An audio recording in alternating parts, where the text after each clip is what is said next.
Good evening. Welcome to our Beyond the Label series, a series that looks at the very familiar term, dyslexia.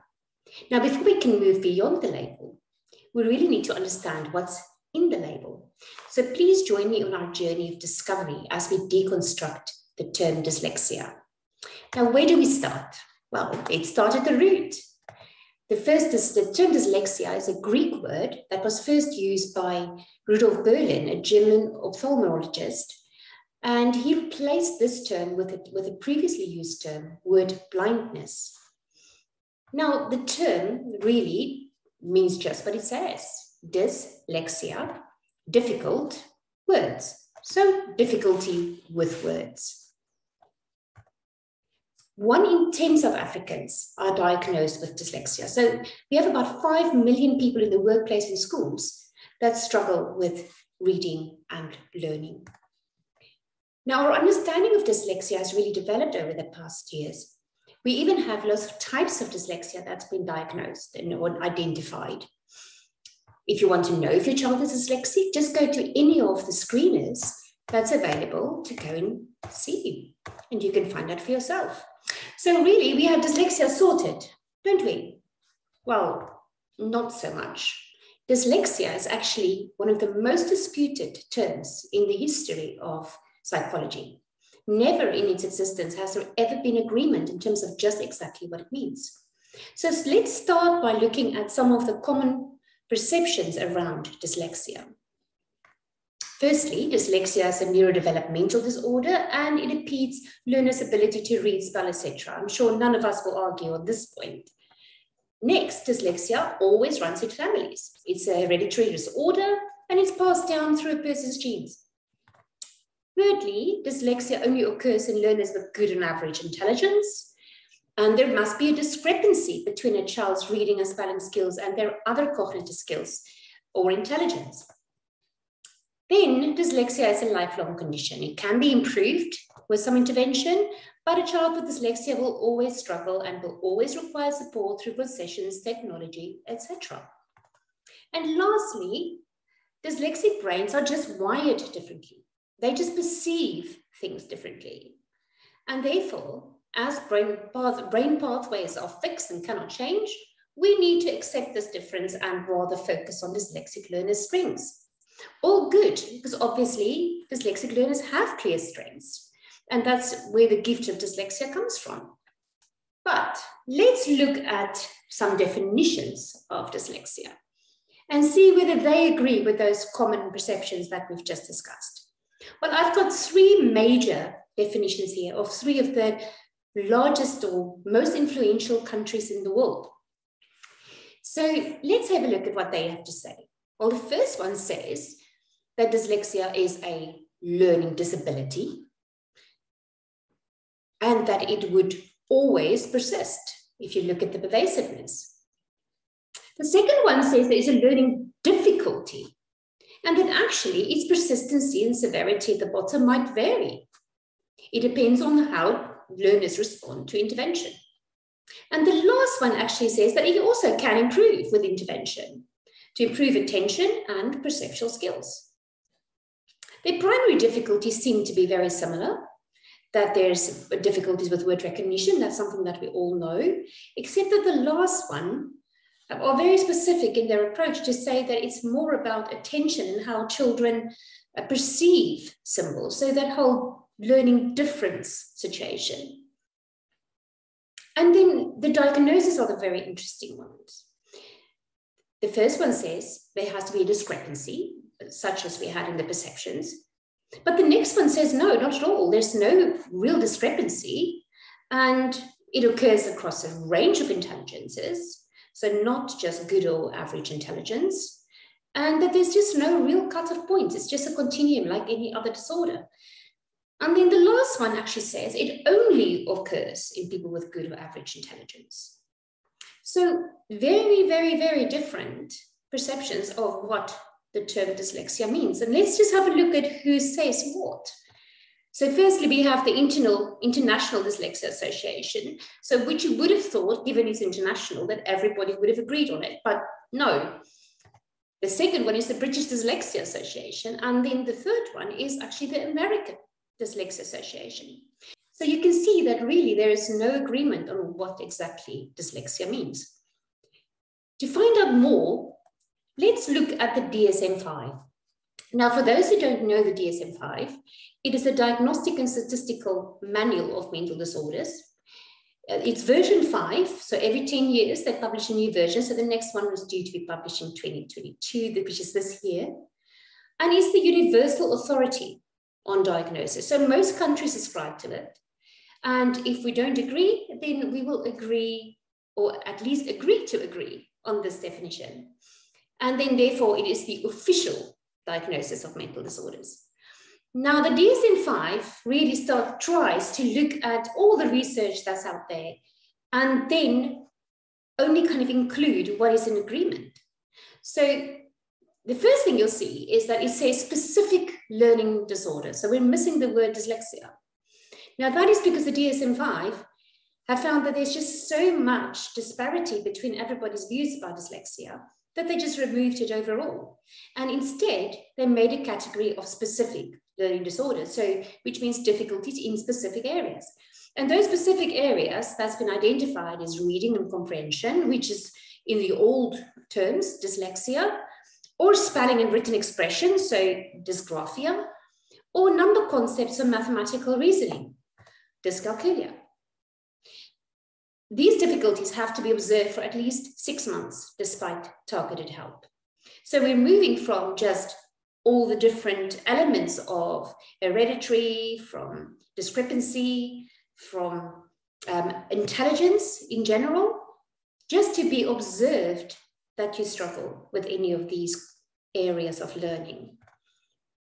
Then, as a result of that, academic skills should be substantially below age expectation.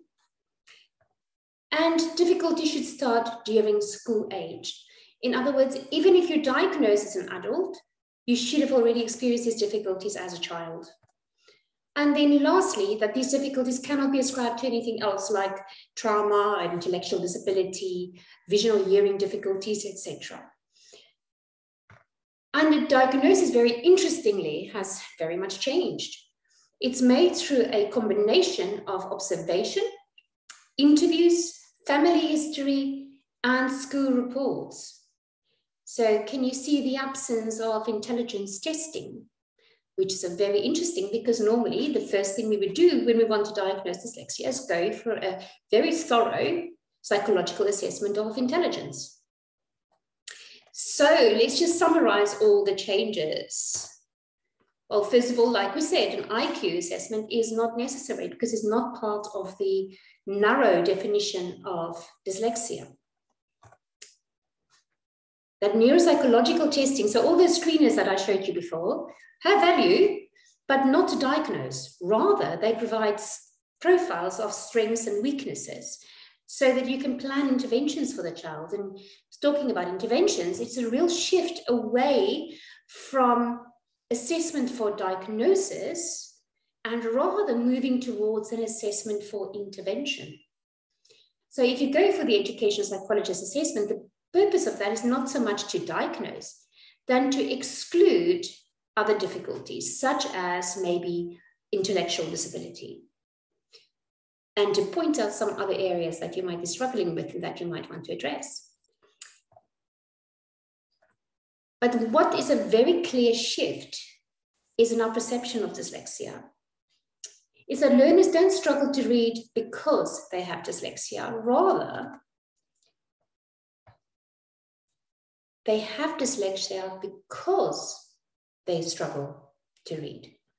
So it explains, it describes a difficulty rather than trying to find the cause. So with the shift in the description of dyslexia, what value is there in still obtaining the label? Well, there are some positives.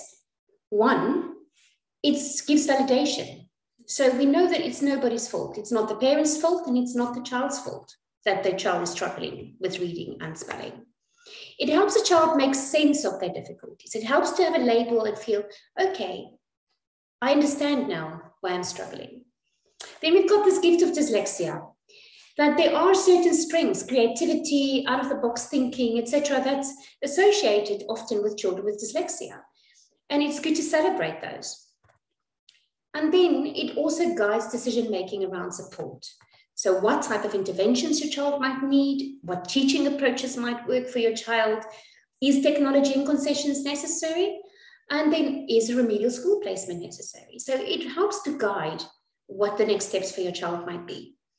But what are the negatives? Well, firstly, there's a risk of becoming a child's identity. So they identify themselves as a dyslexic child, which really is not good for their self-esteem and is not really good for a full description of who they are. They are not a dyslexic child. They are children that struggle with reading. And then the acceptance that a child with dyslexia will always struggle. Now, what's the risk in that? Well, it's good focusing on a child's strengths, but you should not ignore their weaknesses. It's very important to still look at their weaknesses and how you can improve them. And then settling for compensation rather than seeking to turn around the challenges. Now that raises a bold question. If a child with dyslexia could turn around the difficulties with reading and spelling with effective intervention, thereby improving academic performance. You'll see what I'm doing there. If you no longer struggle and you no longer have an academic fallout, will the child still be dyslexic? My question to you is, do you think that's possible? Well, in looking at making the impossible possible, we need to change some of our perceptions around dyslexia. Rather than viewing it as a disability, so a lifelong condition that cannot change, let's view it as an inability, so a skill that just has not been mastered yet. Rather than just looking at compensating, so technology, concessions, remedial schools, let's look at development. And if you talk about development, let's think wider than just the traditional interventions for dyslexia, which mostly focuses on phonics development and sight word development or their reading development. Let's also consider other skills that underlie reading and learning. Now, when we talk about these skills, we talk about concentration. So your ability just to focus your attention, to sustain your attention, to divide your attention. We look at processing, so visual and auditory, making sense of what you see and hear. We look at memory. Now, there's loads of different types of memory. So auditory, visual, sequential, which means putting things in order, short-term, long-term, as well as working memory. So holding information in your head while you manipulate them. And then logical reasoning. So being able to draw conclusions, make associations, do problem solving, very important in reading comprehension as well as mathematics. Now, when you look at these, you'll see in the pyramid that we've got language at the bottom, we've got reading at the top. So language is just your vocabulary basis, your ability to express yourself in words, your ability to understand what's being said to you. And you'll see that reading is well at the top. So first we need to develop all these other skills before we can get to reading. Then our next few sessions in the series, Looking Beyond the Label, will actually explore these in more detail. So don't worry if I run through it really quickly this evening. Now, the question is, are cognitive skills not fixed? Can it be developed? Now, neuroplasticity is a term that's actually been used for many years. And really, it says that, yes, brains can change. So every time we think, feel, or do something, we strengthen our pathways. And habits, therefore, are just well-traveled pathways in the brain. And we can establish new ones. We can do that through repetition, by practicing and strengthening these pathways, and thereby forming new habits so that it becomes automated. And then once we've done that, old pathways gets used less and weaken. So let's just apply this to the process of reading. But first, let's just look at some case studies that proves that actually the brain can change. Well, a group of illiterate Indian women, so they do not have dyslexia, so we cannot use any brain differences in their scans as indications of dyslexia because they are simply illiterate because they've never learned to read. And they then had brain scans taken before and after they learned to read over a period of 6 months.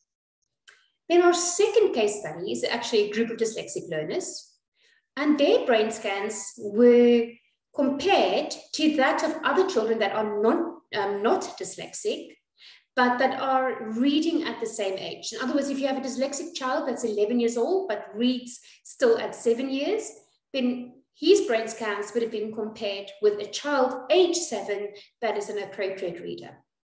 And what they found is that the brain scans of the similar reading age learners correlated. So it was very similar. And then as the Indian women's reading developed, their brains changed. And their brain scans, therefore, demonstrated their increase in reading ability. So what we can see is that if a child can learn to read and can learn to read well, their brains will change. Now, in our approach, therefore, we can look at developing those cognitive skills. Together with that, develop the phonics and the sight words, and then we should get reading success. Now, Edublox works particularly on these areas, working on the cognitive and the phonics skills and the sight words. Now, let's look at how the Edublox program achieves this. Well, when we look at the first one, new thoughts and skills that carve out new pathways, the Edublox program has been scientifically developed to target the key cognitive skills, the ones that we've listed, and that's also listed in the pyramid below. Together with that, the reading and spelling program combines both phonological learning and sight words simultaneously. So these skills are practiced and repeated with a cycle of repetition and overlearning, and it has a step-by-step increase in challenge levels. So as one step is achieved, a next step is striven towards. And then as time goes on and the child's reading develops and their cognitive skills become strong, the need for coping strategies will reduce. And more they can work independently and read independently. So this is just the program and the content of the program, but let's look at the processes and our approach.